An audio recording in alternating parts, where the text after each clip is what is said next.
Tapotez les gars, vous partagez comme je suis en train de faire là. Vous cliquez sur ma bouche, vous partagez. Hyper important. C'est un live projection.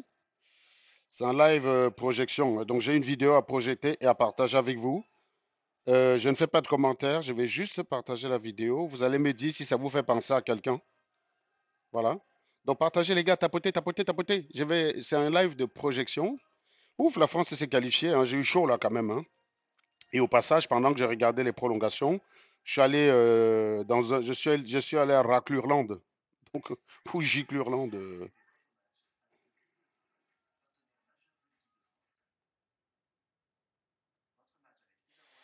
Voilà, voilà, voilà, voilà.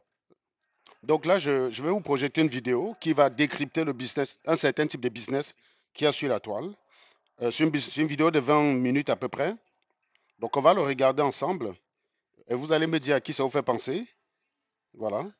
Donc, mais je vous dis, hein, je sors de Giclurland là.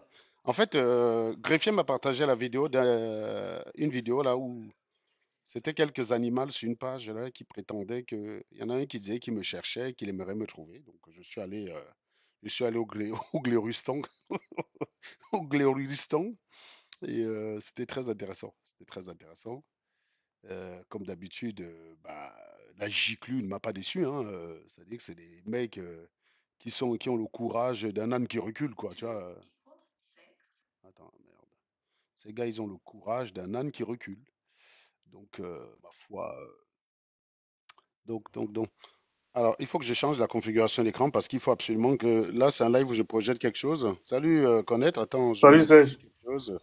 Je t'ai vu dans ton live il y a 2 minutes là, avec, avec les quatre ratés là. Ah ouais, ouais, ils étaient drôles quand même. En fait, les mecs, ils croient que leur énervement, ça impressionne, quoi. C'est des Non mais animaux. en plus tu as été, tes arguments, j'ai aimé tes arguments. Et tu as vu, il ne disait plus rien parce qu'il se rendait compte que Mais en tu lui fait, dis tu connais quand de l'Afrique, il n'arrive pas à moi, répondre. moi, ce qui me fait toujours rigoler, c'est ces gens qui se permettent de parler à la place des autres. L'Afrique n'a Oui, pas c'est ça. besoin de. Tu dis ça alors que t'es en Europe. T'es une merde, quoi. Ton point de vue, il vaut quoi? Tu Ça. crois que parce que tu dis tout le temps vive l'AES, tu connais l'Afrique ou tu es légitime à parler au nom de l'Afrique? Tu te lèves un matin de ton duo, de ton live, et tu dis que les gens que j'aide n'ont pas besoin de mon aide. Mais va leur dire. Mais tu sais quoi, j'aurais bien aimé, hein. Quand je vois ce que ça me coûte moins, vous n'imaginez pas ce que je ferais de cet argent-là. Mais moi, j'ai été quelqu'un qui a été aidé. Je suis pas arrivé en Europe parce que mon papa était riche. Je suis pas arrivé en Europe parce que mon papa a déposé de l'argent quelque part et il m'a fait voyager. Je suis arrivé en Europe parce qu'on m'a aidé. Et donc, oui, je me sens toujours redevable parce que si ces gens ne m'avaient pas aidé, je serais probablement un vendeur d'eau glacée. Qu'est-ce que tu veux Mhm. faire au Cameroun avec une licence en maths, les gars? On est Camerounais, connaître. Tu as une licence en maths, si t'es pas prof, tu fais quoi au pays? Non, non, tu peux pas, tu peux pas, tu peux pas. Voilà. Si tu as une licence en maths, tu n'es pas prof, soit tu vas enseigner dans un collège privé où on va te payer quand on est de bonne humeur. Voilà. Je veux dire, si on ne m'avait pas aidé, je ne serais pas là. C'est pour ça que même si, objectivement, même si je prenais la moitié de ma fortune pour partager avec des gens, ce ne serait que justice. Mon père Mhm. n'avait pas les moyens de me faire venir là. J'arrive en Europe, mon papa, il a pris sa retraite à 50 ans, hein. Au Cameroun, quand vous êtes fonctionnaire, il y avait des catégories de fonctionnaires à cette période qui prenaient leur retraite à 50 ans. Mon Mhm. papa étant né en 54, je suis arrivé en 2004, il a pris sa retraite au 1er janvier 2004. Donc quand j'arrive en France, mon papa, il a la retraite. Il n'a pas de sous. Première contribution de mon père pour mon voyage, c'est le jour où je m'avais demandé le visa. C'est la réservation qu'il va faire de Air France pour justifier l'intention de voyager. Ça coûte 2000 francs. Voilà la première contribution de mon père. Donc oui, je suis le fruit d'une aide, indubitablement. Et ça me servira à quoi de dire non, non, non, cet argent-là, il faut que je l'investisse, je n'aide pas les gens, parce que si j'aide les gens, je vais devenir le dixième pauvre. Ça n'a aucun sens. Si les gens avaient raisonné comme ça, je ne serais pas là. Je ne serais pas là. Voilà. Et donc, c'est une giclure qui a grandi en France, qui ne sait pas ce qu'on appelle entraide, et qui vient dire les Africains n'ont pas besoin d'aide. Parce qu'il ne peut pas, il n'est pas capable de me challenger sur ce point-là. Il ne peut pas dire, toi, tu as aidé, voilà aussi ce que j'ai fait. Il commence à mettre le doute. Oui, peut-être que c'est vrai. Mais mec, si tu as un doute, demande la preuve, connard. Je suis toujours disposé à apporter la preuve. Je suis toujours disposé pour vous clouer le bec. Quand tu vas regarder, bam, simplement le montant qui part en un mois au Cameroun, en plus, logiquement, même, je suis quand même outré que vous me traitez de vendu. Parce que, au sens de ce que vous avez l'habitude de dire, on a souvent des giclures de ce type-là qui profitent des aides sociales, soi-disant, pour récupérer l'argent de la colonisation, non? Moi, je renvoie Mhm. ça. Je veux dire, ce que je renvoie en moyenne, c'est un SMIC. Ce que j'envoie en noirie, c'est un SMIC. Donc, je fais mieux que vous. Vous êtes là pour récupérer les. Vous récupérez ça pour vous. Moi, je travaille, j'envoie. Si la France voulait que l'Afrique meure, elle pourrait bloquer les transferts. Beaucoup de pays font ça. Vous avez beaucoup de pays où vous travaillez, vous ne pouvez pas envoyer l'argent dans votre pays. Vous avez beaucoup de pays qui font ça, hein. La France peut très bien dire, plus de transfert en noirie. Parce que c'est de l'argent que vous travaillez ici, vous payez les impôts dessus, vous devez dépenser ici pour jouer pour faire avancer L'économie. l'économie. Ça Ouais. aussi, c'est une aide. Mhm. Il y a beaucoup de pays en Afrique qui bloquent les transferts. Par exemple, c'est pas évident de travailler au Maroc et de transférer l'argent, en fait, hein. Mhm. Mhm.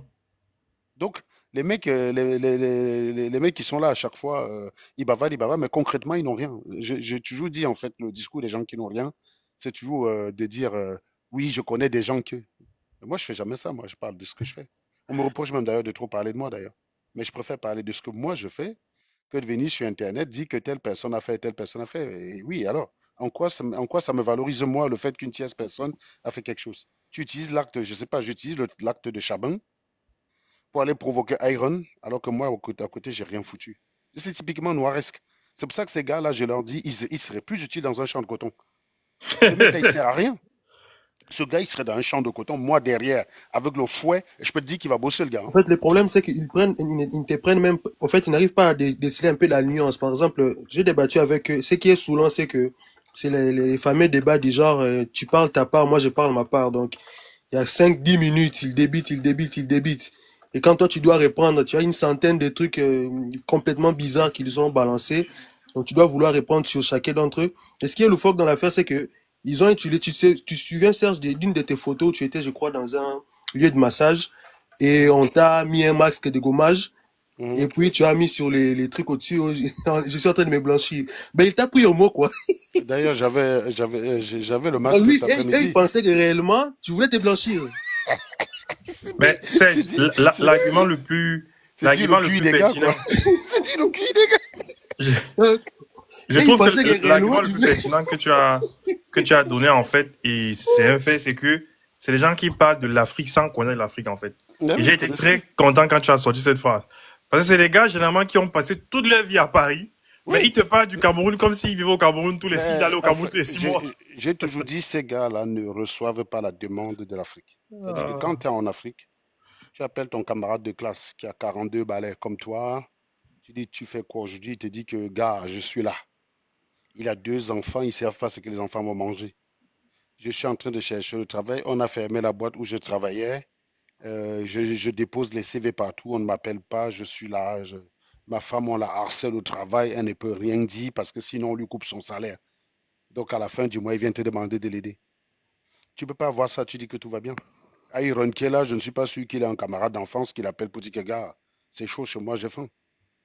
Ou Chaban. C'est des gars qui Ouais, ont grandi là. ouais, il y a beaucoup de gars qui ne connaissent pas l'Afrique vraiment, Ils hein. ne connaissent pas. Ils ne connaissent pas. Moi-même, j'ai mes camarades, j'ai mes deux camarades jumelles aujourd'hui. Je ne peux pas blaguer avec eux. Quand nous, on était à l'université, c'est eux qui me donnaient à manger. Ils n'avaient rien. Ben oui. En fait, Ils n'avaient rien vraiment. je Mais te dis, aujourd'hui, quand tu es né ici, tu ne connais pas ces demandes parce que déjà, la famille, les cousins et tout, les cousins n'ont pas forcément ton numéro, hein. Il faut savoir que les enfants Mhm. qui sont en Occident sont très souvent déconnectés. Moi, je ne connaissais pas, je n'avais même pas d'échange avec mes cousins. Ils étaient là, j'avais aucun échange. Même les tantes, même les tatas, j'avais pas d'échange. Et même quand elles arrivaient, moi, je me souviens une fois c'était en 2008, je devais faire première. En 2000, j'étais en vacances à Douala. C'était même pas ma tante, c'était la sœur de la femme de mon oncle qui venait de France. J'ai accompagné mon oncle pour aller à l'aéroport, la chercher à l'aéroport de Douala. Je me rappelle comment je transportais les sacs comme un malade pour mettre dans la voiture, batailler comme tout. Tu essaies d'être serviable devant quelqu'un qui vient d'Europe et tout ça, quoi, tu vois. Mhm. 2 jours après, donc la nana elle me remercie pour tout ce que j'ai fait. 2 jours après, elle me revoit. Mon oncle lui demande, tu te rappelles de qui c'est? Elle dit, son visage me dit quelque chose. Non, c'est ça, c'est... ouais, Ça c'est m'avait bien fait ça. rigoler, quoi. Et quand tu il y vois a- tout ça, en fait, et quand tu vois tout ça, tu te dis parfois que c'est des gens qui sont ministres ici, mais quand tu arrives en France, tu découvres qu'elle est retoucheuse. Ouais, c'est ça, En c'est fait, ça. il y a ce côté où les gens qui étaient en Europe, Ils faisaient parfois des métiers de merde, mais ils arrivaient au Cameroun, ils se comportaient comme des présidents. Tu avais une, moi, je le souvenir d'une tante. Elle est venue au Cameroun en 2003. Et putain, la façon dont elle parlait, tu aurais cru qu'elle habitait en face de l'Élysée. Quand j'arrive au Cameroun en 2004, je crois un mois et demi après le décès de mon père, on doit être vers décembre, on doit être début, non, même pas un mois et demi, je crois que c'est 3 semaines. Mon papa est décédé le 12 novembre 2004. On allait à une excursion visiter le Louvre à Paris en décembre, donc ça doit être dans les coups du 10-15, c'est à peu près un mois après le décès de mon père. Donc je l'appelle en fait, je l'appelle en fait, et je lui dis je suis sur Paris. Donc au départ, elle ne sait pas que je vais dormir. Et quand j'arrive, je tombe, quand je la rencontre, bah, on va dire, je la mets presque devant un phare complet. Je dis, le bus est rentré parce que je ne t'avais pas vu depuis, donc du coup, j'ai préféré te voir. Surtout, c'était une tante, j'avais perdu mon père et tout, donc voilà. La meuf, elle était un peu embarrassée, quoi, parce que bon, elle s'y attendait pas. Et elle m'a ramené chez elle, je crois que c'était quelque part vers Gali. En fait, je me suis retrouvé en train de slalomer dans la boue comme ça pour arriver dans l'appartement HLM où j'étais. Ça m'a rappelé un peu le Cameroun, quoi, tu sais, le slalom boue et tout, quoi. Et Mhm. quand je suis arrivé chez elle, déjà, tu sais, c'est les gens d'HLM où tu as un duplex au dernier niveau, là. Tu as 2 étages, enfin un duplex au dernier niveau. Et il y avait une famille ivoirienne qui occupait le salon. Lui et elle et son copain occupaient une chambre dans laquelle il y avait un matelas posé au sol. Donc, on a juste arrangé une petite place là pour que je puisse dormir. Et qu'est-ce que je voulais dire d'autre? Et elle cuisinait sur un réchaud à pétrole. Tu te rappelles les réchauds à pétrole, connaître? Oui, oui, Ouais, bien ouais, sûr, c'est ça. bien sûr, C'est bien ça, sûr, que- bien c'est sûr. ça, que ça qu'elle utilisait dans la chambre. Hein, t'imagines la fumée et tout. Putain, j'étais là pensif. Je dis, mais putain, mais même moi, étudiant, j'ai une meilleure qualité de vie que ça, quoi. Quand je suis Mhm. sorti là, j'ai appelé ma mater. J'ai dit, vraiment, il y a des gens, quand ils arrivent au Cameroun, on peut croire qu'ils habitent en face de l'Élysée, mais en fait, voilà, quoi. J'étais un peu surpris par rapport à ça. Donc, t'as beaucoup. Mais généralement, c'est le contraire. C'est généralement les personnes qui ont bien réussi même ne font pas, ils sont Hmm, discrets, tu vois, ils sont assez simples. oui, C'est oui, c'est oui, les c'est ratés ça. qui, qui, C'est qui, ça. qui C'est font les les ratés. En fait, j'ai magnifiques. l'impression que les ratés, comme ils n'ont pas de place ici, ils vont là-bas trouver la place qu'ils n'ont pas ici, en fait. Tu Qui vois. n'ont pas en Europe. Voilà, c'est un peu ça. Parce que moi, quand j'arrive au Cameroun, je suis toujours mal à l'aise de voir un vieux me saluer avec 2 mains. Tu sais, la marque de respect, je dis arrête ça. Même mes camarades, je leur dis, les gars, je suis toujours le même Serge, il faut arrêter vos conneries. C'est bon, c'est le même. On déconne ensemble, pourquoi tu vas prendre d'autres dispositions et tout. Donc, il y a il y a tout ça là il y a tout ça qui fait que oui, quand tu es né ici, tu as grandi ici, clairement, tu n'as pas un lien. Parce que déjà, de toute façon, le mec qui a grandi ici, qui parle d'Afrique tous les jours, il ne peut pas tenir une conversation avec un Africain d'Afrique. Ils ne sont pas dans le même monde. Il a beau vouloir se dire africain, il est blanc. Je veux dire, même s'il est africain en Europe, 95% de son attitude, de son comportement est occidental. Il va en Afrique, on va lui dire tu es blanc. Il n'y a C'est ça. aucun Africain qui peut dire à ces giclus que j'avais tout à l'heure là, qui sont africains comme eux. Je vais dire, tu mets ces gars-là à Yaoundé, mais quel est l'Africain qui va s'identifier à eux? Un C'est Africain s'identifie plus à moi avec mon accent, le franc-anglais que je parle, et certains vices qui sont propres à nous, la noirie, tu sais, le Mhm. penchant du gésier et tout. Tout ça, je veux dire, un Africain de Yaoundé va plus s'identifier à moi qu'à ces Ouais, animaux. ouais. Ils n'ont rien d'Afrique, ils n'ont absolument rien. Tu lui mais dis, c'est- tu lui dis, c'est quoi ta langue au Cameroun? Il ne sait pas, il va dire, on dit bonjour en ta langue, comment il ne sait pas? Il ne sait pas dire. Oui, bonsoir. Euh, Serge, je vais confirmer Le truc qu'il y a, Serge, bonsoir tout le monde, excusez-moi. Le Bonsoir. truc qu'il y a, Serge, c'est que très souvent, j'ai dû faire 2 lives cette semaine et Attendez un j'ai, peu, les gars, je trouve que vous ne partagez pas assez. Hein. Je vous dis encore, vous cliquez sur la grosse bouche du procureur qui est là. Hop, et vous partagez à tous les contacts. Il n'y a que 66. Donc 6 personnes ont seulement partagé après moi. Parce que je sais que quand je partage, c'est 60 personnes à peu près. Donc les gars, vous êtes un peu lents là à repartager. Je t'écoute, Chabin. ouais. Donc, j'ai fait 2 lives cette semaine et j'ai dit ça cette semaine. Je l'ai pas dit pour être méchant avec les gens, mais c'est juste la vérité que j'ai dit aux gens. À un moment donné, ces gens-là, il faut qu'ils entendent la vérité. Les vrais bounty, c'est eux. C'est ça qu'ils ne comprennent pas. Quand toi, C'est tu viens, c'est exactement ça. C'est les vrais bounty. C'est eux les vrais les bounty. vrais Parce qu'ils bounty. Les ne vrais connaissent pas les bounty. problèmes de la noirie.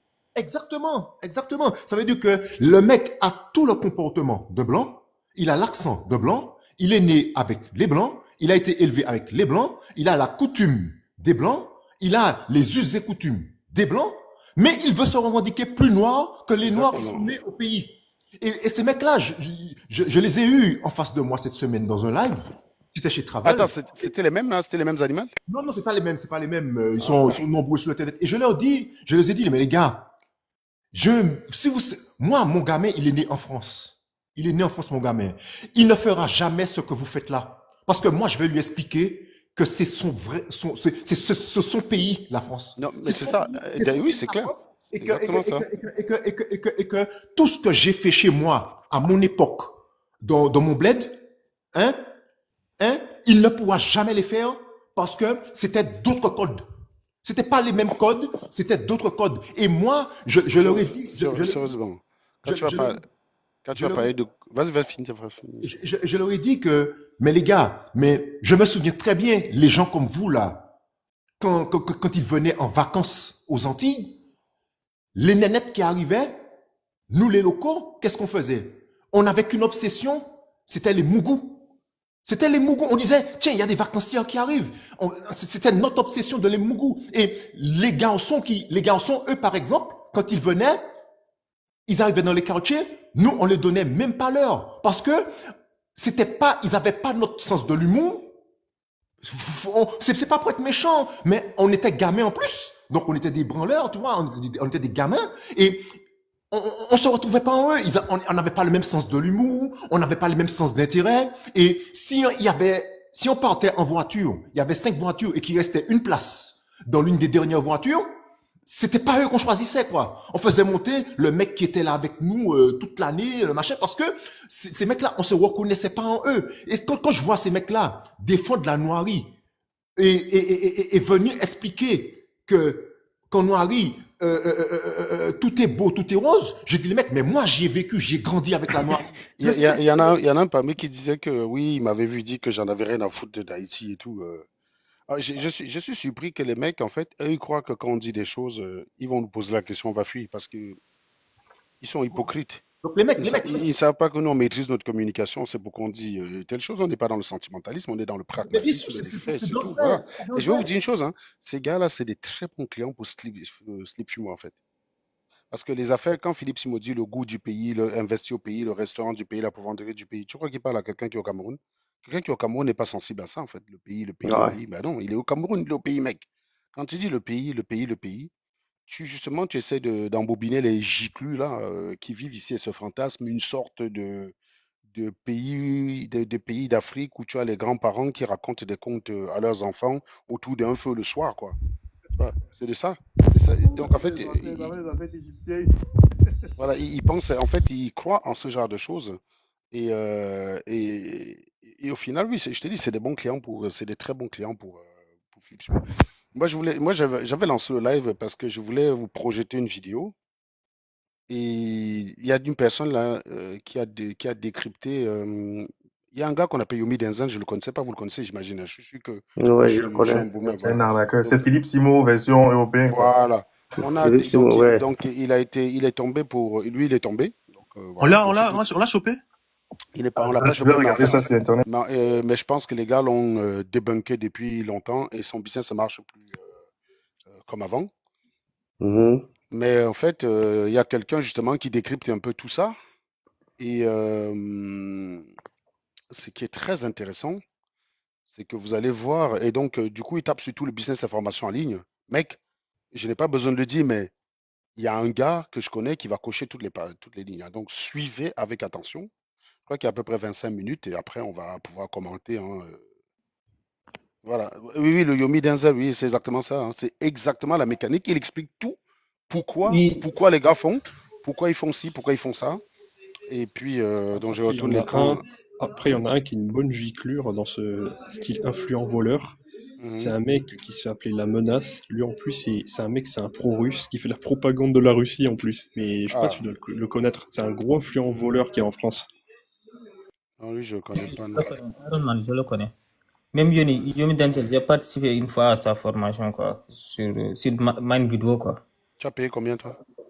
Non, non, j'avais pas payé. C'était une formation pour, juste pour les jeunes africains, quoi. Parce que lui, il est d'origine nigérian. Dites-moi si le son est bon. Je vais essayer de vous vendre ma nouvelle formation, Un peu plus, s'il te plaît. un peu saturé. Le business en ligne, le dropshipping. Vous l'avez remarqué, depuis un bon bout de temps maintenant, de soi-disant entrepreneurs formateurs pullulent sur Internet. Ouais, c'est bon. Ouais.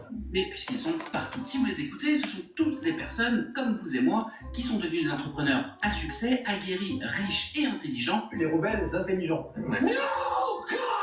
Grâce au business en ligne. Alors ok, oui, certains puent la défaite à plein nez. Avancer dans le banc, c'est frustrant. Et pourtant, aujourd'hui, je suis en face de vous.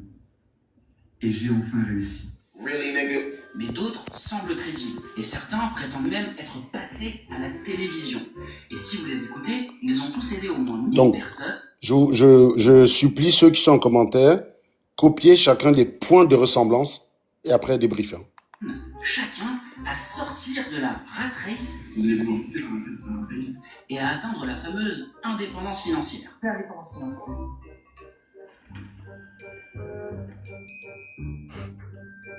Pourtant, connaissez-vous une seule personne qui a réussi dans la vie grâce à son business en ligne? Et là, je vous parle pas d'un youtubeur mythomane qui filme toutes ses vidéos le même jour dans la même villa Airbnb à 150 balles juste pour vous faire croire qu'il est multimillionnaire et que vous lui achetez des formations. Non, je vous parle de quelqu'un que vous côtoyez dans la vie de tous les jours, quelqu'un avec qui vous êtes un minimum proche et intime. Connaissez-vous réellement et personnellement quelqu'un qui a fait fortune grâce au business en ligne? Ouais, mais vous savez quoi, je suis sympa, juste quelqu'un qui arrive à en vivre convenablement. C'est-à-dire sans être chez papa et maman, et sans toucher le chômage ou le RSA. Moi, je pense que la question, elle est vite répondue. Yo, ça, c'est un bon les guignol. formateurs de YouTube et d'Insta seraient-ils tous des escrocs, des menteurs, des arnaqueurs, des vendeurs de rêves, bref, de gros qui cherchent simplement à vous arnaquer votre argent? La question, elle est vite répondue. C'est ce qu'on va voir dans cette vidéo. Et histoire de ne pas brasser du vent comme certaines personnes, j'ai fait ce que les journalistes ne font jamais lorsqu'ils sortent un article putaclic, j'ai enquêté. Alors si vous vous posez la question de savoir si on peut réellement monter un business sur Internet, oui, c'est possible. Et on en parle à la fin de la vidéo. Si vous vous demandez si c'est possible en partant de zéro, Allô? non. Ou en tout cas pas comme la majorité des formateurs le prétendent. Ça, c'est pour vous acheter des formations. C'est de la poudre de perlimpinpin. Mais ça aussi, on en reparle après. Dans cette vidéo, je vais vous dévoiler dans les détails les stratégies à la limite de l'escroquerie. Profitez-en pour partager, les gars. Hein. Profitez-en pour partager. Entrepreneurs de YouTube et d'Instagram pour vous manipuler et vous vendre des formations totalement bidons. Car que ce soit ça, ou encore ça. Oui, ça. Bonjour. Bonjour, merci de m'accueillir aujourd'hui. Je vous en prie, c'est un plaisir. Alors avant de commencer, votre parcours est impressionnant, il est digne d'une success story. Absolument, tout est bidon. Petit disclaimer avant de démarrer. Dans cette vidéo, je m'attaque surtout aux vendeurs de formations de dropshipping. Mais ce que je vais vous dire et vous montrer, ce sont des stratégies qui sont utilisées par tous les vendeurs de formations sur Internet. Qu'il s'agisse de dropshipping, d'IMO, de trading ou n'importe quelle autre connerie. Et je vois d'ailleurs déjà venir les petits malins en mode « Ouais, mais tu clashes les autres pour ensuite vendre ta merde. » Oui, c'est exactement ce que je fais. Mais cette vidéo a avant tout été préparée à titre d'information, pour vous avertir des dérives des formateurs et aussi à titre de divertissement. Donc même si vous n'en avez rien à foutre de ce que j'ai à vous vendre, j'espère que vous allez apprécier le contenu de cette vidéo enquête et que ça vous évitera à tomber dans le panneau de certains vendeurs de rêves véreux. Et après, si vous êtes intéressé par le marketing et le e-commerce, eh ben écoutez, rendez-vous à la fin de la vidéo. Bisous. Si vous vous imaginiez que vendre des formations c'était quelque chose de facile, eh bien détrompez-vous. Vendre des formations, c'est pas quelque chose d'aisé, puisque la formation, l'apprentissage, est associé à l'école, et donc inconsciemment, dans nos têtes, c'est associé à une corvée. C'est encore plus difficile dans un pays comme la France, où les gens sont habitués à la gratuité d'énormément de choses, dont l'éducation. Et dans tous les cas, ce que la majorité des gens veulent, ce sont les résultats et l'argent, mais pas le travail qui va avec. Et ça, les vendeurs de formations sur le web l'ont très bien compris. Du coup, pour vous inciter à acheter leur formation, ils adoptent une stratégie qui repose essentiellement sur 2 points, l'influence et l'autorité. À moins que vous viviez en ermite dans une grotte au fin fond du trou du cul du monde, vous savez ce que c'est qu'un influenceur. Très souvent, lorsqu'on entend influenceur, on pense à quelqu'un de narcissique. Je suis sensationnel, je suis trop beau, trop parfait. Moi, je suis la réincarnation de Dieu, j'ai un éclair dans mes yeux. De pas très intelligent. Là, d'un coup, je comprends que Nelson Mandela, il est mort. Donc, je visite la présentier baquée. En plus de ça, il n'existe plus, donc je comprends pas trop qu'est-ce que je... Avec un très faible niveau d'éducation, qui parle comme ça. Il se fout clairement de moi, c'est l'hôpital qui se fout de la charité avec le pompon sur la cerise et le truc sur la garotte. Et qui est passé dans une émission de télé-réalité. C'était Aurélie et Capucine qui avaient pas de shampoing. Allô? Non mais allô quoi. Sauf qu'un influenceur, c'est pas que ça. C'est aussi Elvis Presley, lorsque dans les années 50, tous les jeunes blancs-becs portaient la coupe banane pour lui ressembler. Plus tard, ce sera aussi Johnny et Renaud, lorsqu'ils populariseront le look rock'n'roll en France, ainsi que toutes ces célébrités très prisées par les marques de luxe pour les spots publicitaires.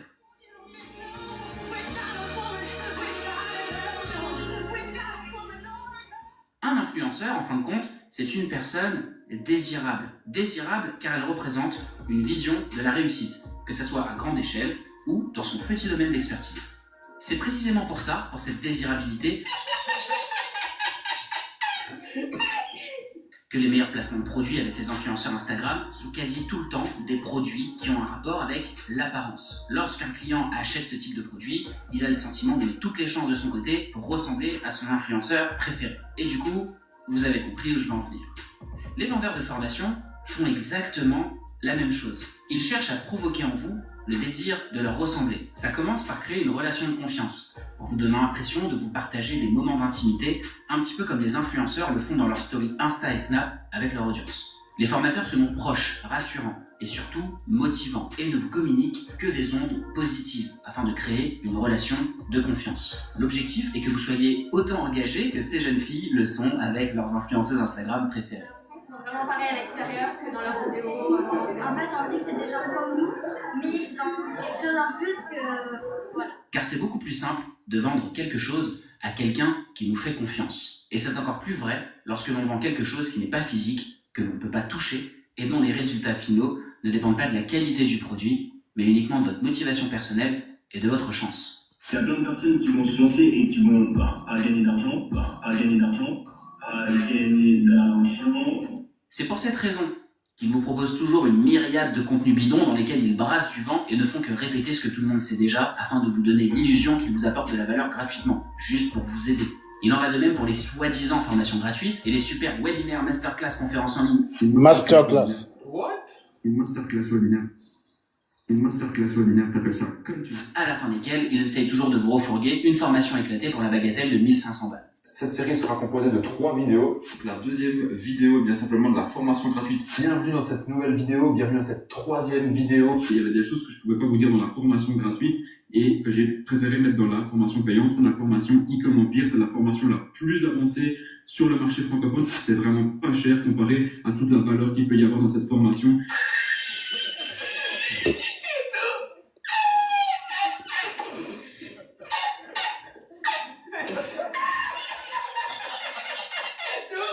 Mais afin de renforcer ce sentiment de proximité et de ressemblance, ils vont encore plus loin, en se créant sur mesure un passé auquel vous allez pouvoir vous identifier. Je ne sais pas si vous avez déjà fait attention, mais absolument tous les formateurs ont la même histoire. Je gagne 2000 € par an, par mois quoi. Esclave du salariat, ouvrier à l'usine le jour, agent de sécurité la nuit, arbitre de foot le week-end.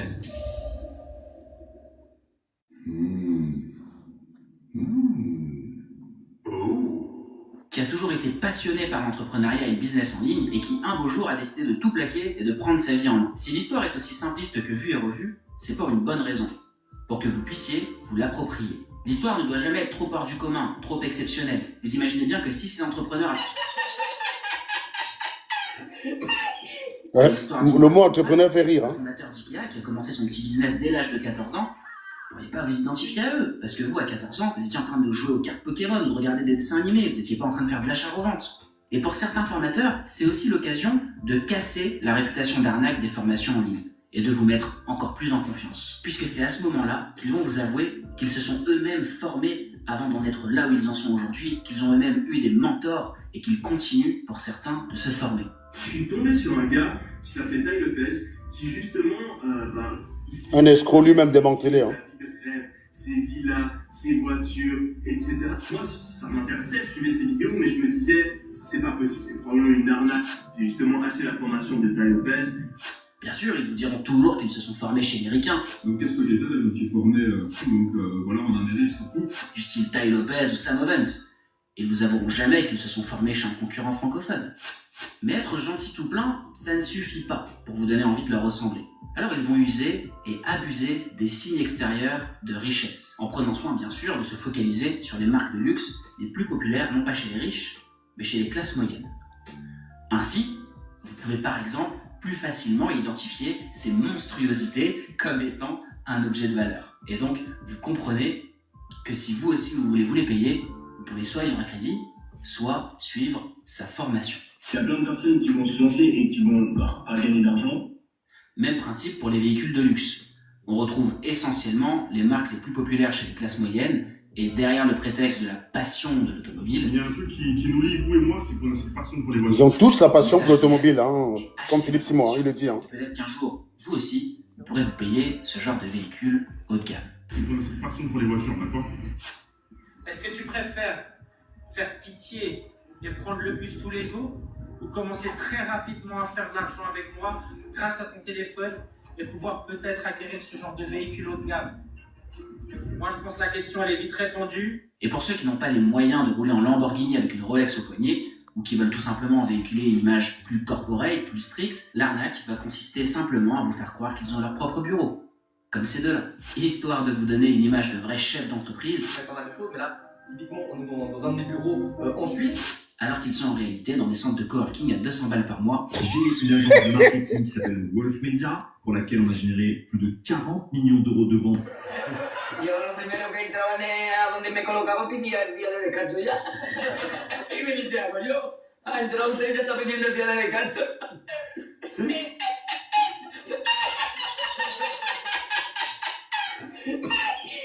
Ou pire, qu'ils ont simplement reconverti une chambre chez papa et maman en bureau de tournage. Toutes ces stratégies de preuve sociale et d'accessibilité, c'est ce qui leur permet de créer de l'engagement et de fédérer une communauté qu'ils vont sensibiliser à leur message et à qui ils pourront vendre leur formation. Et cette stratégie ne sert pas uniquement à recruter de nouveaux clients. Elle sert aussi à crédibiliser les formateurs puisque le moindre commentaire négatif sera tout simplement détruit, non pas par le formateur, mais par ses fans. Il y a plein de personnes qui vont se lancer et qui vont pas gagner d'argent. Alors ils vont vous expliquer pourquoi. Certains formateurs sont prêts à payer leur audience via des jeux concours entre autres pour recruter de nouveaux followers. On pourrait carrément se dire qu'il s'agit d'une nouvelle façon d'acheter de faux avis, puisque 90% des followers n'auront pas acheté la formation, mais défendront le formateur quoi qu'il arrive, puisqu'il aura gagné leur sympathie. Donc lorsque vous voyez Ça me rappelle quelqu'un, ça. élogieux sous chaque photo et chaque... Cette phrase m'a marqué pile poil. Hein. C'est-à-dire 90% des personnes n'ont pas pris la formation, mais vont défendre le gars parce qu'ils ont réussi à... qu'il a réussi à acquérir leur sympathie. C'est exactement ce qui s'est passé. C'est-à-dire que tous les animaux qui m'ont ici défendre Flip Sumo n'ont jamais cliqué sur le lien de ces formations. D'ailleurs, je me souviens en 2020, quand on avait commencé à parler du prix de la formation, il y avait des mecs qui étaient tombés en dissonance cognitive parce qu'ils n'étaient jamais allés regarder la page du gars. Ils se limitaient à écouter le mec sympathique qui leur parle, sourire aux lèvres, gendre parfait, tu vois, l'escroc, quoi. des followers n'auront pas acheté la formation. Donc, suivez bien, notez bien. Le sera tout simplement détruit, non pas par le formateur. Et déjà, quand vous commentez négativement chez Philippe Simon, allez regarder. Vous faites un commentaire négatif pour douter de ce qu'il a dit, mais vous avez 95 personnes qui vous répondent derrière pour vous remettre à votre place. Pas avec des arguments, pour vous dire, si tu n'es pas content, dégage. Lui, au moins, il parle, on voit ce qu'il a fait. Alors qu'en fait, tu n'as rien vu, quoi. C'est du vent, c'est du flanc, quoi. Mais par ses fans. Il y a plein de personnes qui vont se lancer et qui vont pas gagner d'argent. Et quand on voit que certains formateurs sont prêts à payer leur audience via des jeux concours, entre autres, pour recruter de nouveaux followers, on pourrait carrément se dire qu'il s'agit d'une nouvelle façon d'acheter de faux avis, puisque 90% des followers n'auront pas acheté la formation, mais défendront le formateur quoi qu'il arrive, puisqu'il aura gagné leur sympathie. Donc lorsque vous voyez une myriade de commentaires positifs et élogieux sous chaque photo et chaque vidéo que poste un formateur, ça ne veut pas dire que sa formation est de qualité. Ça ne veut pas dire qu'il est bon dans son domaine ou que ce qu'il dit est vrai. Mon père venait du Nigeria, il était immigré sur papier, ma mère, j'avais fait des études supérieures. Donc... Elle travaille dans les ressources humaines d'une grande entreprise et elle est bien consciente que raconter une success story, ça fait partie du business. Ma mère, j'avais fait des études supérieures. Donc... Voilà la mère. Ça signifie simplement que le formateur que vous avez en face de vous est un bon influenceur. Jusqu'ici, on a flirté avec la malhonnêteté. Mais aucune des stratégies présentées n'était réellement illégale. Si vous avez cliqué sur cette vidéo pour vous mettre quelque chose de consistant sous la dent, pour voir les véritables mensonges des formateurs, pour voir les pratiques les plus borderline, alors c'est maintenant que ça commence. Car pour s'acheter une autorité, les formateurs n'hésitent pas à mentir délibérément à leur audience, quitte à les prendre pour des pigeons. Vous pensiez légitimement que des médias reconnus et Ça me rappelle quelqu'un, ça. Oh, tu vois, salir leur image avec de vulgaires escrocs d'internet. Et donc, que si un vendeur de formation passe sur leur plateau, c'est qu'il est légitime et que ça ne peut être en aucun cas une arnaque. Eh bien, sachez que je suis pas vraiment adepte des théories du complot et du fameux « les médias nous mentent », mais pour le coup, les médias nous mentent. Le tête-à-tête des décideurs, de BFM Business, Leader Talks, de Forbes, La Parole des experts, de La Tribune, Le Rendez-vous des PME, du Figaro, tout ça, ce sont de fausses émissions. Des émissions fictives. Ces émissions sont réalisées par une société de média marketing assez peu connue du grand public, mais bien connue dans le monde de l'entreprise, la société Média France. Le principe est simple. Vous allez sur le site de Média France, vous entrez en contact avec eux soit par email, soit par téléphone, et vous demandez tout simplement à être interviewé pour faire la publicité de vos produits.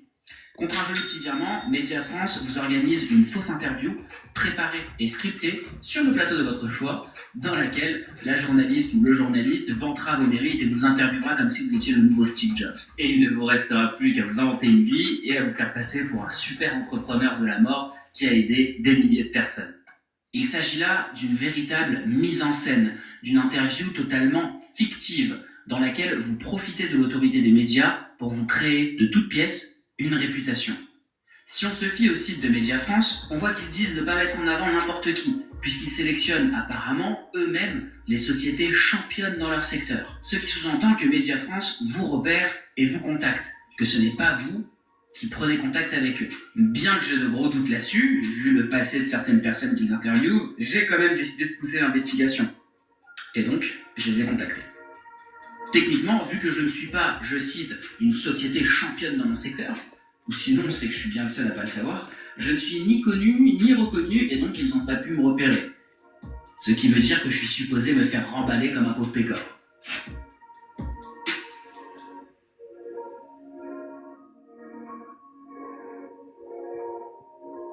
Allô? Oui, bonjour. Je vous appelle parce que j'aurais été intéressé par vos offres de médiatisation, notamment pour les plateaux du tête-à-tête des cités. Vous m'entendez mieux? Dites-moi. Ouais. En fait, j'aurais été intéressé par vos offres de médiatisation, notamment pour tout ce qui est diffusion de médias sur Internet. Ok. Vous avez déjà une idée de ce que vous voulez faire ou pas du tout? Ouais. Sur quel type de médias En fait, si vous voulez, je vends des formations en ligne. D'accord. Et donc mon activité, je suis des entrepreneurs sur Internet. Et j'ai déjà vu que vous réalisez des plateaux Internet, je crois que c'était le tête-à-tête décideur, BFM. Ouais, sur BFM, ouais, tout à fait. C'est ça. Et après, Ok. et aussi, je sais pas si ça comprend, enfin, je sais pas comment ça se passe, parce que j'ai vu qu'il y avait aussi une offre pour les articles type Forbes, etc. Ouais, on travaille également avec Forbes, donc ce que je vais faire, c'est que je vais prendre vos coordonnées. Ouais. Je vais les donner directement à un chef de projet, comme ça il pourra vous expliquer un peu ce qu'on fait et l'ensemble des médias avec lesquels on travaille, pour que vous puissiez un peu cibler ce qui vous intéresse le plus. Ok, ça marche. Du coup, vous êtes monsieur? Ouais, je veux bien.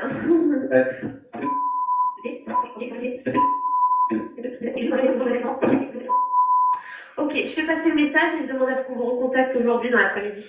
Ok, super. Merci à vous. Merci. Bonne journée. Au revoir. Au revoir. Après quelques échanges avec un commercial de chez Média France et un créneau planifié, oui, voici le mail récap que j'ai reçu avec les tarifs. Pour 9 500 €, j'ai le droit à un tête-à-tête avec notre chère Jeanne Baron pour passer dans l'émission Objectif Croissance de BFM Business. Et pour 5 500 €, j'ai le droit à l'offre préférée des entrepreneurs du web. Il me fait apparaître en tant qu'expert sur les plateaux de mon choix et avec en prime tout un article écrit pour parler de ma grosse tête et vanter les mérites de mon expertise. Donc lorsque vous voyez ça... Alors, il y a beaucoup de gens qui m'ont dit « Punaise, Lucas, c'est un truc de dingue, t'es passé dans Forbes ». Je vous partagerai ici des petites images où je passe dans Forbes et je vous enverrai le premier lien dans la description en fait, de l'article Forbes, donc de l'interview que Forbes a faite de moi. Ça, une interview dans laquelle je vais répondre à certaines questions relatives à l'entrepreneuriat, sur un plateau face à un journaliste de Forbes et Le Figaro.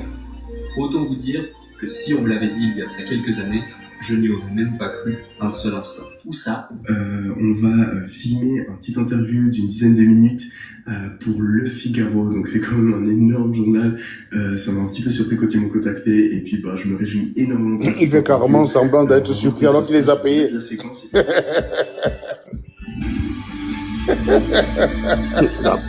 Il a payé plus de 6 000 €.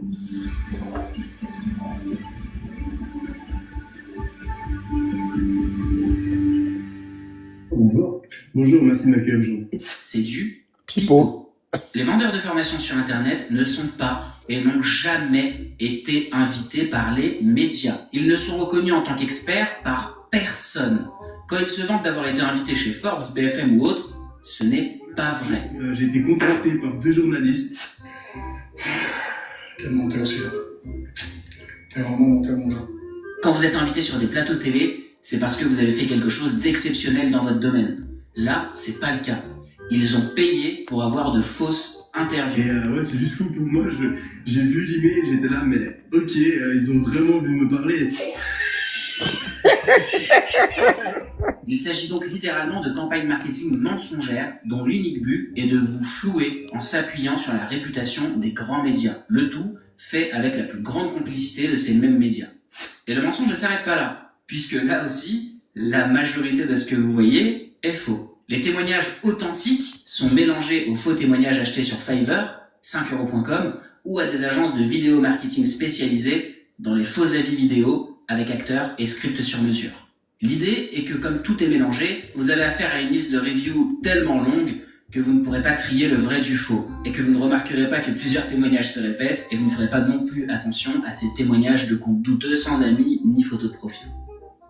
Et c'est justement parce qu'il y a plus de faux témoignages que de vrais que les fameux groupes privés des formations, qui sont présentés comme une communauté d'entrepreneurs qui s'entraident, ne sont en réalité remplis que de questions de débutants, sans réponse, et quelques postes de résultats qui sont là surtout pour alimenter la page de vente du formateur, puisque les personnes disparaissent comme par Oh, ça me rappelle quelqu'un, ça. Est-ce qu'on peut devenir milliardaire en élevant le poulet au Cameroun? Écoute, hein. 95% sur des mensonges et des techniques Les de manipulation. gars, vous commencez à voir la ressemblance ou pas, les mecs? Elle est vachement c'est le même.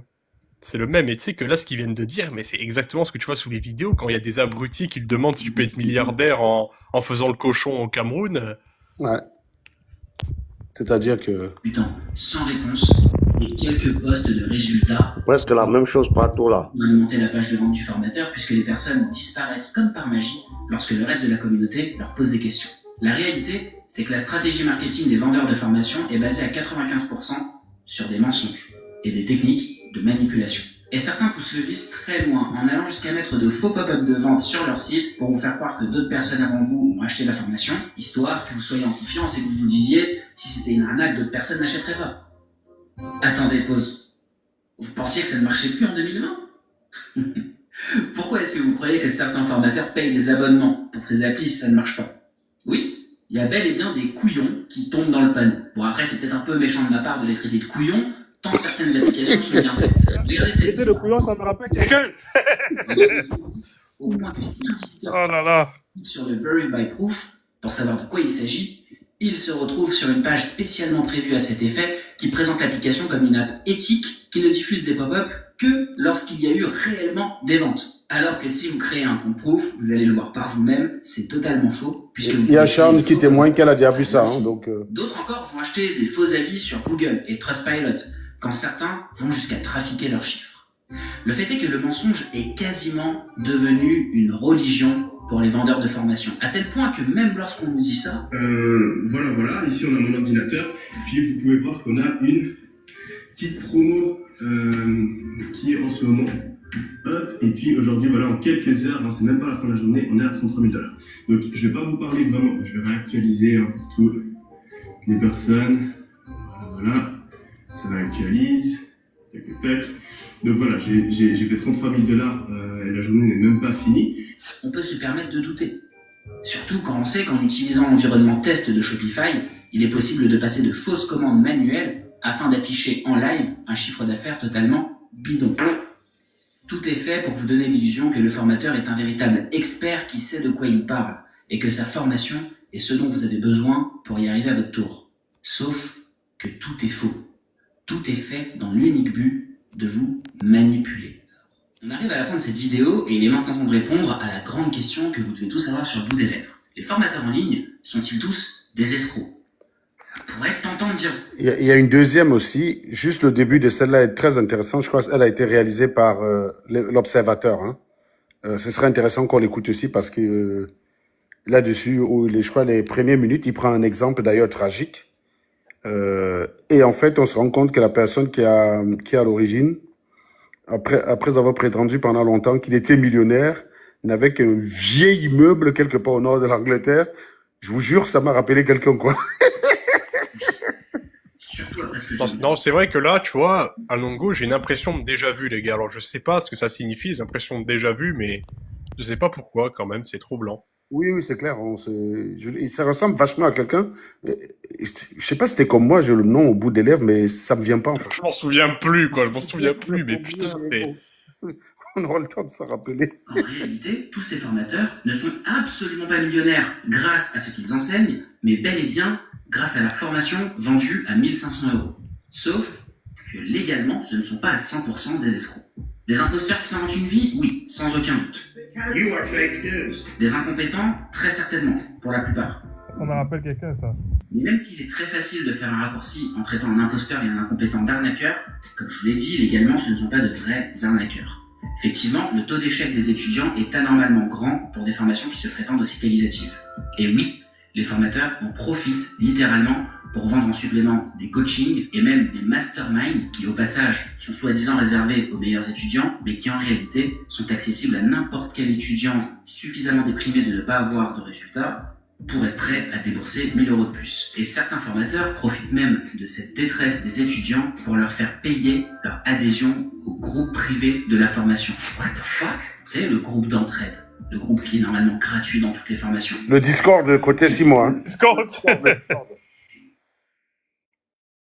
On te la met bien profond, les gars. Hein. Non, mais le pire, c'est que hier, il a dit la même chose, quoi. Moi, j'étais sur un live, je me souviens, tu vois, mais tu sais la vidéo que je t'ai envoyée à Nongo hier, où le gars, il commençait à raconter qu'il avait acheté un terrain au Cameroun à 1 million d'euros, carrément. Alors là, écoutez ça là, parce que là, c'est chaud. Le gars, il dit qu'il a acheté un terrain à 1 million d'euros au Cameroun, et qu'il allait construire des usines dessus et des écoles pour former l'élite de l'Afrique. En fait, il est dans une logique. Il est perdu, Philippe, il est perdu. C'est-à-dire qu'avant, il était aussi grotesque, mais j'ai l'impression qu'il est maintenant dans le grotesque pour essayer de survivre et il va exploser en plein vol. Il est dans... Qui peut croire qu'il a acheté un terrain au Cameroun? Qui peut croire? Dans son télégramme, il y avait quoi, 130 personnes? Il y avait quasiment autant de personnes que nous sommes là. Non, c'était TikTok. Sur son TikTok, il y avait 140. Ouais, TikTok, il n'y avait personne, hein. Il y avait personne, hein. Il y a plus de gens chez moi aujourd'hui que sur son TikTok à lui. En plus, je sais pas si tu te souviens, mais... Sur TikTok, il y avait 125 personnes, je crois bien. Voilà, il prétend qu'il a 3 millions d'abonnés sur toutes ces plateformes. Bah voilà, quoi. Non, il est dans la merde, hein. Certains formateurs mentent délibérément. À l'époque, il partait filmer une ferme là pour venir montrer ses vidéos. Oui, c'est pour ça que je vous dis, c'est intéressant de commencer par la vidéo de regarder aussi un petit peu la vidéo de... Voilà, c'est important de montrer que le travail que nous sommes en train de faire, en France, il y en a beaucoup qui l'ont fait et qui ont quand même éteint quelques escrocs. Il y en a quelques-uns qui sont tombés, d'autres sont là en prison, d'autres ont été ruinés. Et ceux qui ont échappé, c'est les gens qui sont à Dubaï, en fait. C'est-à-dire que c'est les personnes qui sont parties à Dubaï. Quand ils sont condamnés, ils sont condamnés à une amende, mais on peut pas saisir grand-chose chez eux, quoi. Donc, ils n'ont rien en France. Voilà. Et justement, tu vois, juste pour vite fait finir ce que je voulais dire, et en plus, par rapport à ce terrain-là, il y a des gars dans les commentaires, évidemment, qui, même moi le premier, hein, on lui a tous demandé, t'as acheté où? Même beaucoup de gens lui ont dit, t'as fait comment pour acheter? C'est ce qu'il a répondu. Il a dit, ah ça, les gars, ça je peux pas vous dire, mais bon, ça, il vous faut un coaching. Là, voilà. Déjà, à l'époque, je me rappelle bien, il filmait une ferme, il avait PK17. Il est allé là-bas filmer. Après, quand on lui demande comment tu fais pour avoir tous ces poulets de chez, il dit non, ça demande du coaching pour acheter l'aliment. Comment tu fais pour trouver une maison à 17 000, un immeuble à 17 000 euros, ça demande du coaching. En fait, il n'est pas à Dubaï parce que, comme il est africain d'origine, il a un moyen d'échappatoire qui fait qu'il n'a pas besoin d'aller à Dubaï. Mais sinon, Vous avez remarqué qu'il a organisé son insolvabilité en France. Ben, c'est pour cette raison-là, quoi. Et j'ai essayé d'accéder à ses comptes et les gens les flux financiers de ses comptes. Mais en fait, le mec, il bloque. C'est-à-dire que ce n'est pas visible. Voilà. Donc, Mais on est en train de travailler sur comment on va casser ça, mais ce n'est pas visible, quoi. Serge, bonsoir à tous. Serge, tu te rappelles que des gens qui ont été victimes de Philippe Simot disaient toujours que parfois ils payaient sur des comptes tiers. Et moi, qui ai travaillé dans le secteur financier, je me demande si ce salopard, comme il est radin comme tout, il n'a pas mis quand même du bas de laine dans un offshore ou quelque chose. Pas en Suisse ou au Luxembourg. En fait, Parce comme que c'est c'est contrôleur. Il a fait ça. Il a ouvert un Il a truc fait au ça. il a ouvert un truc au Nouveau-Mexique. Mais comme je te dis, à partir du moment où il est africain, il a moyen aussi d'échapper à la fiscalité française ou à toutes ses idées bien. Par exemple, s'il transfère son pognon en Afrique, il peut transférer il suffit pour lui de transférer ça dans un pays où il n'a aucune affaire. Ça veut dire que condamné, on ne peut pas saisir. Par exemple, je prends un exemple. Hein. S'il met son argent à Madagascar, il n'a pas d'affaire à Madagascar. Oui, mais il ne va pas le faire. Il n'est pas assez bête pour faire là. Il va mettre dans un truc comme le Panama ou quelque chose comme ça. Oui, mais même, non, en fait, ce que j'essaie de dire, c'est que s'il met dans un pays où il n'a pas d'affaires, voilà. Condamné en Côte d'Ivoire ou au Cameroun, son argent est en sécurité. Exactement. Il suffit que sa femme ait une procuration pour aller pouvoir récupérer cet argent, même s'il est condamné, voilà, il ne va pas être. C'est pour ça qu'il n'est pas à Dubaï. Parce qu'en fait, c'est pour ça que la deuxième vidéo, là, chez l'Observateur, la première partie est très intéressante, on va pas tout l'écouter, après on va pouvoir débriefer, mais c'est assez intéressant aussi parce que ça explique un peu ces mécanismes-là. Moi, je pense qu'il a du fric. Il a caché, comme tu dis, et je pense que il se verse. Tu sais, quand on a vu le cas là au Côte d'Ivoire, il a un salaire d'1 million, il fait exprès. Comme ça, il est vraiment dans un minimum. Mais en fait, le problème, c'est quoi? C'est que le gros de ses revenus, c'est YouTube et formation. C'est pas l'activité qu'il fait. Mais tu avais entendu, là, même Jean Sobeyedi, il y a des gens qui ont payé, ça c'est de la folie, dans des comptes tiers. Ça veut dire que c'est même pas les comptes de l'entreprise. C'est pour ça qu'il ne peut pas mettre ça comme revenu, puisque le gros de ses revenus, l'entreprise, c'est simplement pour crédibiliser ce qu'il raconte aux gens. C'est pour dire aux gens, ne vous forme pas en étant un branque. Alors qu'en fait, on sait que c'est un branque. L'entreprise, il va vous faire croire. On l'a bien vu que. Il fera croire qu'il se verse 1 million simplement pour les charges parce qu'il veut limiter les frais, mais en fait, non, il se verse 1 million. Probablement, c'est ce que son activité génère, puisque les activités qui vous vendent ne sont pas génératrices de revenus. C'est très bien expliqué. Nongo, dis-moi, parce que je viens de penser à un truc qu'il avait dit, après on va continuer la vidéo, il n'avait pas parlé que le goût du pays, il voulait que ça soit un énorme truc, que ça soit une chaîne. Bien sûr. Oui. Oh, quel mytho. Oh, quel enculé. C'est ce qu'il a dit hier. C'est ce qu'il a dit hier. Non. Justement, parce que ça, je venais d'y penser. Voilà, le mec a dit qu'il voulait en faire une chaîne. C'est ce qu'il a dit hier. Quand il y a dans son live, quand il y a des gens qui lui ont dit oui, le goût du pays, c'est fermé, ça a coulé. Il a fait non, mais en fait, moi, je voyais pas un grand avenir dans ça. Moi, j'ai juste ouvert ce restaurant pour faire plaisir à ma mère. C'était pour lui faire des cet animal, quoi. Attends, ça vous rappelle pas? Moi, il surfe sur sa mère décédée, quoi. Je vous avais dit ça ici, qu'il avait ouvert ce restaurant plus pour des raisons familiales et il a décidé de transformer ça en business. C'était une opportunité pour lui. C'est-à-dire que lui, il a voulu peut-être préserver un truc de sa mère, ce qui est compréhensible. Hein. Et comme à chaque fois, il a grossi le truc, il a voulu transformer ça en événement. Il s'est dit, je vais raconter du typo dessus. Les gens vont oublier, mais sauf que nous, on n'oublie pas. Et d'ailleurs, s'il continue de dire qu'il n'a jamais prévu que ce serait grand, on fera un clip de jazz avec ses paroles, en fait. Hein. C'est-à-dire, Mais il a voulu franchiser, non? Comment il dit qu'il voulait pas que ce soit grand? Voilà, il voulait franchiser et il devait être très exigeant. Il devait être très exigeant sur les dossiers qu'il allait recevoir, hein, je vous précise. Hein. Normalement, le rec, je l'ai toujours en plus. Normalement, le rec, je l'ai toujours. Normalement, le rec, je l'ai toujours en plus. Voilà, c'est bon, on peut mettre la vidéo. Afin de vous donner de l'espoir et de vous donner envie. Mais malgré tout, il y a la frontière entre le légal et l'illégal. C'est extrêmement borderline, je vous le concède, c'est vrai. Mais il ne vous permet jamais de devenir riche. Il y a plein de personnes qui vont se lancer et qui vont pas gagner d'argent. Et c'est ce qui leur permet de rester juridiquement du bon côté de la barrière. Oui, la promesse qu'ils vous font, devenir riche grâce au business en ligne, c'est une promesse qui finalement est indirecte. Une promesse qui est sous-entendue, mais qu'ils ne vous feront jamais directement. En fait, tout va dépendre de votre implication, de votre capacité à apprendre et à comprendre, et surtout de votre chance. La vérité, c'est que si vous voulez réussir dans le e-commerce... C'est la raison pour laquelle, avec eux, quand tu échoues, ils te disent que c'est ta faute. Attendez, je m'en vais chercher la deuxième vie.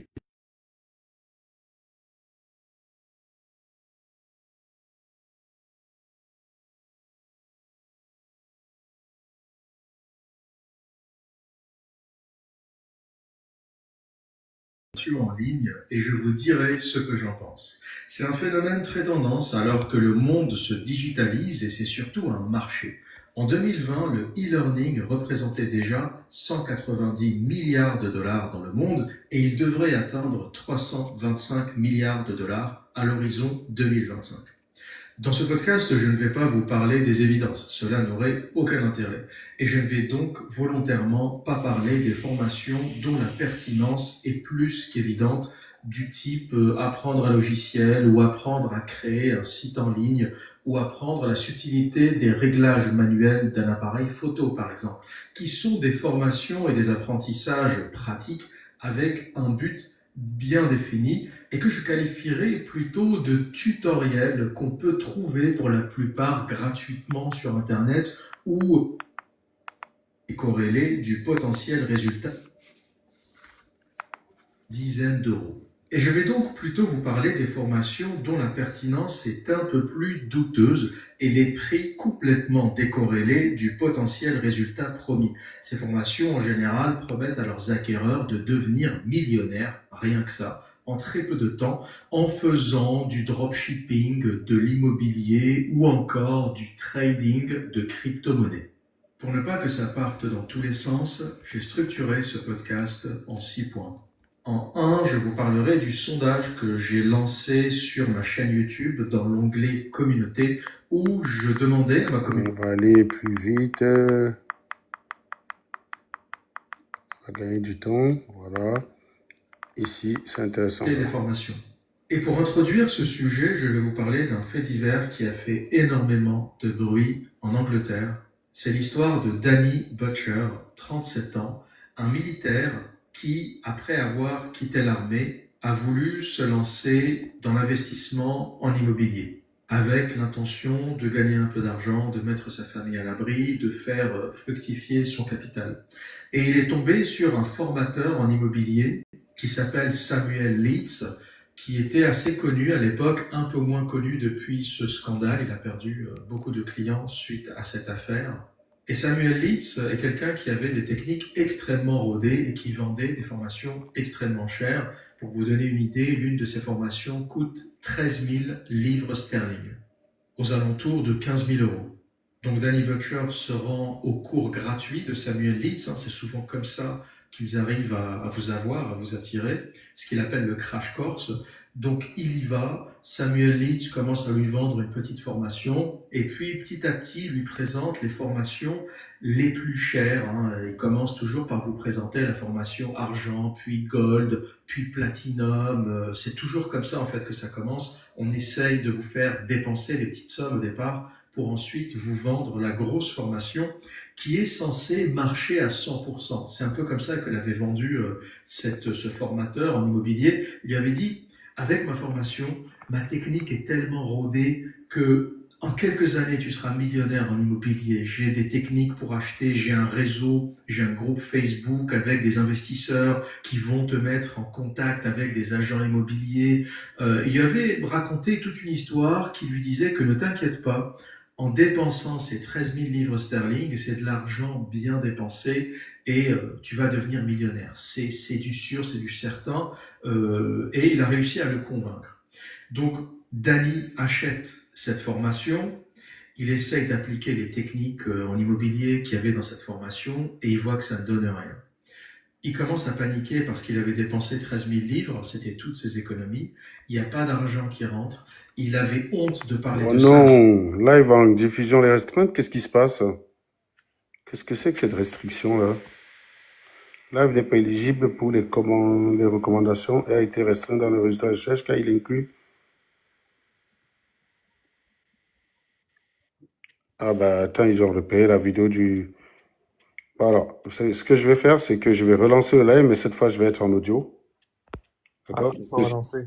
On se fait striker, on est mal, quoi. Donc, surtout que là, c'est le dernier compte, donc ouais. on est content de récupérer l'autre que demain, quoi. Donc, Tu sais qu'à Nongo, que TikTok nous a dans le viseur, en plus. oui, mais oui, en plus. En plus, l'autre jour, il nous a coupé parce qu'il a cru qu'il y avait des mineurs. Les gars que tu avais chopé, c'était des cuits d'huîtres, quoi. Donc, ok, je reviens dans 10 secondes, hein.